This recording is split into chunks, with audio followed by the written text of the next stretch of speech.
The Core Principles of Tap Dance, Building Efficient Technique from the Start. Episode 1, How to Relax Your Ankle and Guide Your Motions Like a Pro. Hi, my name is Sandra Kuga and I'm a New York City-based tap artist. I've been immersed in tap for about 18 years and teaching for over 10. I've been fortunate to share my craft with audiences and students around the world, and now I want to share some of my insights with you.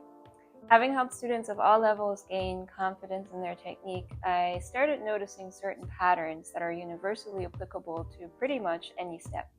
All too often, I see students learn only the what and not the proper how of tap technique, which leads to a lot of roadblocks as they progress in their journey, spending hours and hours taking class and practicing without seeing noticeable results, and staying stuck in the same level for years. My philosophy is based on the notion that if we practice efficient technique from day one, we can see sustainable progress as we move along. So if you're a tap student, no matter if you've been at it for a day or a decade, and you want to take your skills and confidence to the next level, this video series is for you. In the Core Principles of Tap Dance, I will give you all the tools necessary to master pretty much any step. The series is not about me teaching the steps themselves, but rather the underlying patterns with which we can approach any footwork. Just one more quick thing before we dive in. I would like to extend my deepest gratitude to all my teachers who have supported me in becoming the person and artist I am today. Without them, I would not be able to share these insights with you today. That being said, let's get started. Relaxing your ankle. The number one rule for success is relax your ankle at all times.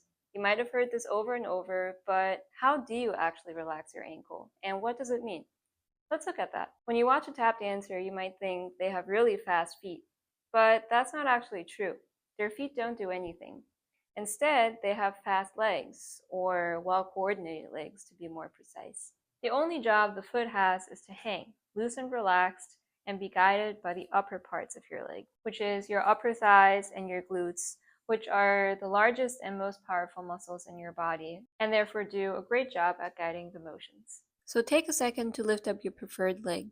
You want to imagine that there's a string on your knee, like a marionette that lifts the knee up. Notice if there's any tension in your ankle. A sure sign that there is tension is this.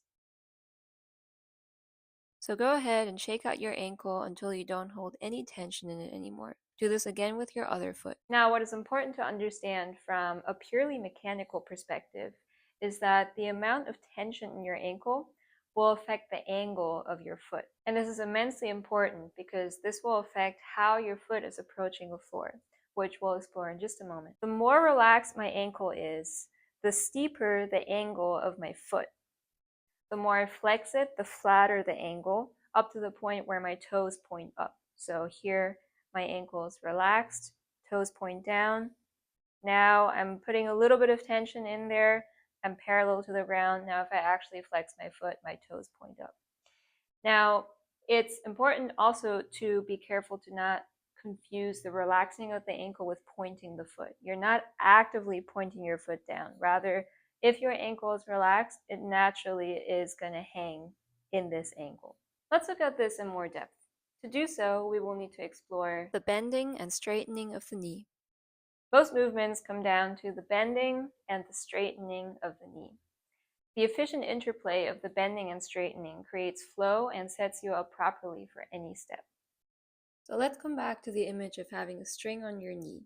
Lift your knee up by the string and then bring it back down. Be careful to keep the foot in front of you and not behind the other leg. So not like this. Put it more in front. Repeat this motion on both sides, keeping the ankle relaxed until you feel like you get the hang of bending and straightening, of the lifting and lowering of the knee. It doesn't have to be a perfect right angle, but make sure to not make the movement too small in the beginning, otherwise you limit the range of motion that's needed to execute the steps at a slower tempo, which will then cause blockages as you try faster tempos. Let's look at some specific steps to further explore this concept. First, we'll look at step heel. To prepare, lift your knee up by the string. Your ankle is fully relaxed, which will make your foot hang at a nice angle that allows the ball of your foot to hit the floor first. As a general rule, a bent knee prepares for the ball to land first, while a straight knee prepares for a heel-first landing. Now lower your leg down, staying in the same bent position so that the ball of your foot hits the floor first.